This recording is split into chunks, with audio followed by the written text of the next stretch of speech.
சித்த மருத்துவத்தில் சுக்குக்கு மிஞ்சிய மருந்தும் இல்லை, சுப்பிரமணியருக்கு மிஞ்சிய தெய்வமும் இல்லை என்ற பழமொழி உண்டு. உடலில் ஏற்படும் வாதம், பித்தம், கபம் ஆகிய முப்பிணிகளில் குறிப்பாக வாதம் மற்றும் வாயு தொல்லைகளை வேரறுக்க சுக்கு பொடி ஒரு மிகச்சிறந்த இயற்கை மருந்தாகும். வாதம் போக்க சுக்கு பொடியை எப்படி பயன்படுத்த வேண்டும் என்பதற்கான முறைகள் இதோ. வாதம் போக்கும் சுக்கு பொடி பயன்பாட்டு முறைகள். 1. சுக்கு பொடி சாதம். உள்மருந்து.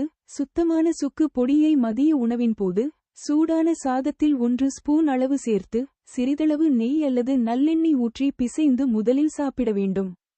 இது உடலில் தங்கியுள்ள வாதம் மற்றும் வாயுவை முழுமையாக வெளியேற்றும். 2. சுக்கு மற்றும் வேப்பம்பட்டை கஷாயம். சுக்கு பொடியுடன் சிறிது வேப்பம்பட்டை சேர்த்து நீர்விட்டு கஷாயமாக காய்ச்சி குடித்து வர ஆரம்ப நிலை வாத நோய்கள் முற்றிலும் குணமாகும். 3. சுக்குப்பற்று. வெளிமருந்து. கை, கால் மற்றும் மூட்டுகளில் வாதத்தினால் ஏற்படும் வீக்கம், வலி இருந்தால் சுக்கு பொடியுடன் சிறிது பால் அல்லது தண்ணீர் சேர்த்து மைய அரைத்து லேசாக சூடாக்கி பற்று பேஸ்ட் போடலாம். இது கீழ்பிடிப்பு மற்றும் மூட்டுவலியை உடனடியாக குறைக்கும். மற்றும் 4. தேனுடன் சுக்கு பொடி. தினமும் சிறிதளவு சுக்கு பொடியை சுத்தமான தேனுடன் குழைத்து சாப்பிட்டு வர உச்சந்தலை முதல் உள்ளங்கால் வரை உள்ள வாத கோளாறுகள் சரியாகும். சுக்கு பொடியின் பிற முக்கிய நன்மைகள்.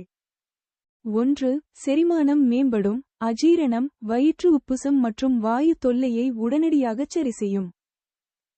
2. சளி, இருமல் குணமாகும். சுக்கு நீர் அல்லது சுக்கு காபி பருகுவது மார்புச் சளி, இருமல் மற்றும் தொண்டைக்கட்டை நீக்கும்.